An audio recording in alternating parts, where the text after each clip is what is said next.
Hey everybody, it's Maggie Mulhern from Modern Salon TV. We are here in London at the Goldwell KMS Academy. It's pretty fabulous, but even more fabulous is I'm here with Mio Sota, who is one of the most impressive people. She is the winner of the partner category at the most recent Color Zoom and is here at a creative workshop creating the looks for 2019, and we're pretty excited about that. But Mio and I at lunch yesterday were talking about what is something every hairdresser should know, and you said, let's shake up a boring bob. oh, I love that. So behind us is, yay, a boring bob. And Mio, I'm going to get on this side of you so we can watch you. Oh, you're going to come over here? So we're going to watch you as you break this down in just a few minutes, how hairdressers can take their client with the boring bob and just make it a little bit more exciting. So tell us how to do it. All right. Hi, guys. So today we're going to shake up a boring bob. But when I say boring bob, I don't mean classic bobs are boring, because I think classic bobs are beautiful. They're timeless. They're edgy. So I love it.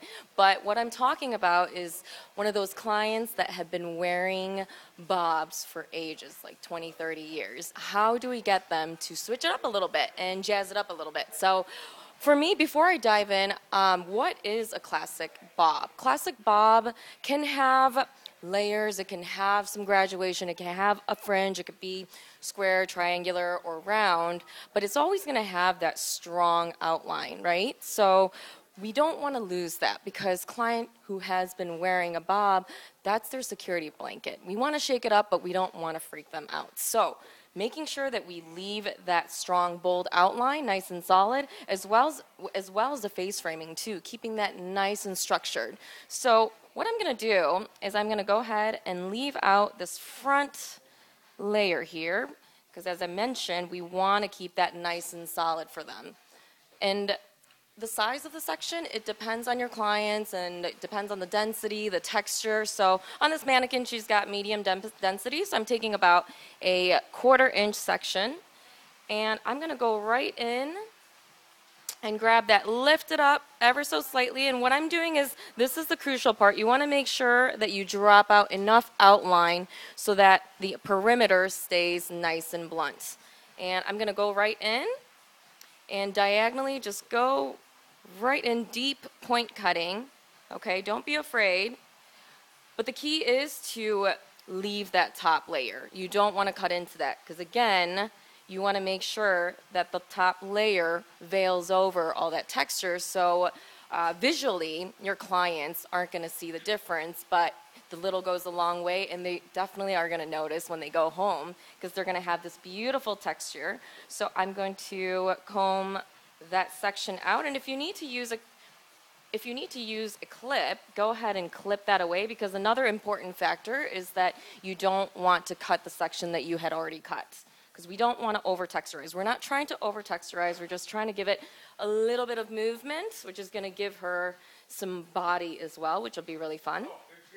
Okay, so next section, just make sure that you drop out enough of that outline. Go right in, and you can see my finger position. It could be 1.5 inches away. It depends on how much texture you want to give them. Again, it depends on the density, the texture. So for her, she's got medium density, so I've got it maybe about 1.5 inches away. If they've got really fine hair, then you can go right, closer to the end so that you don't texturize too much. So again, as you can see, just go right in, diagonal, and leave that top layer out, okay? So I'm going to go ahead and comb that away so I don't touch that. And one more section. Lift that up. I'm dropping out that outline. And don't be afraid. Go right in there. Leave that top section out and out.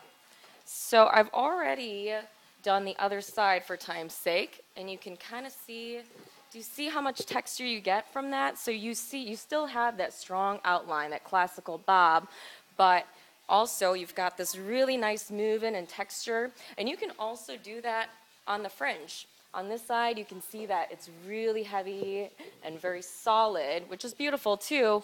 But look at this area that I've already done for you guys. Same technique. You still have that solid line, but nice movement. You can even style it, put some styling cream on, wax, some gel, just to kind of make it a little bit more fun.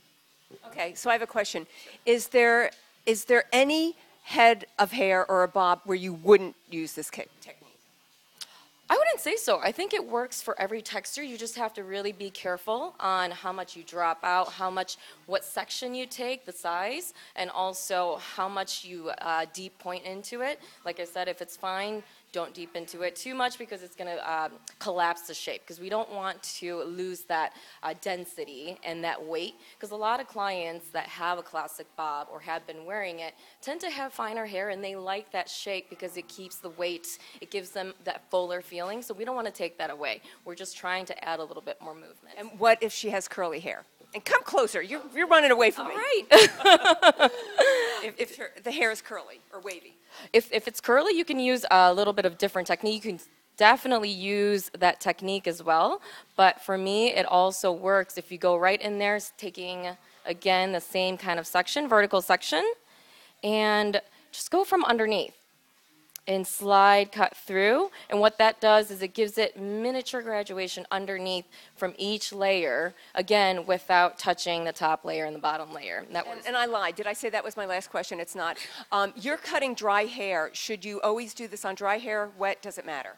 It works a lot better when it's on dry hair, just because you have much more control and you can see what you're doing. So, Mio, you're the best. You're the best. And where can one follow you? What's your Instagram name and where's your salon?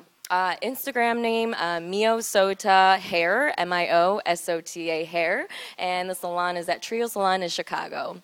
So cool. Well, we're going to be following you, and congratulations on all your success. She also won NAHA, and then the partner category of Color Zoom. Very exciting what's going on in Mio Sota's life. Thank you so much for giving us this time. Maggie. We'll Thank you. Bye.